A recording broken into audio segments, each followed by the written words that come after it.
Yeah, Ryan, obviously a big rivalry heading into this game. And like you mentioned in the first quarter, it was really a defensive battle. Both teams not seeing the red zone in the first quarter, and head post coach Michael Pittman saying he really takes the blame for what happened in the first quarter. Both teams finishing the first quarter scoreless. He says he just feels like he wasn't calling the right plays that would put his offense in a position to score. And in the second quarter, the Bold Gold was able to get going and score 2 touchdowns. Pittman says returning experienced players on both sides of the ball really played into this game. He says they don't try to do anything fancy, but he trusts his kids to make good plays and be consistent. Now, earlier, Pittman did tell us that the team would throw the ball more this season, but that definitely wasn't the case tonight. The Antelopes scoring all rushing touchdowns. Pittman says they're going to do what works, and the run game seemed to be working in the Antelopes' favor. Like you mentioned, Ryan, Post wins this one 26-7. Now, Coach Pittman also told me he has a couple kids on his team that are a little bit banged up. So he said they're going to head into this next week kind of focusing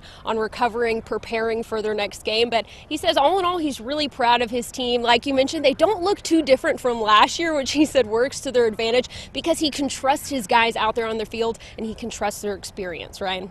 One quick question for you, Leah. Post there early, it was 7-0. They got the 14-0 lead, but ultimately they pulled away. Were they just wearing down Abernathy? Were they just the more physical team in this one? Coach Pittman said it really had to do with the plays that he was calling. He just said in the first quarter he felt like he wasn't calling right plays. And so he said, you know, he took the blame for that one. And then he feels like his team, when he started making those specific play calls, could really turn it on. And that's when we saw those big points on the board. I actually like that. He took blame, but he also took credit when it started working well. That's great. Thank you, Leah. We really do appreciate it.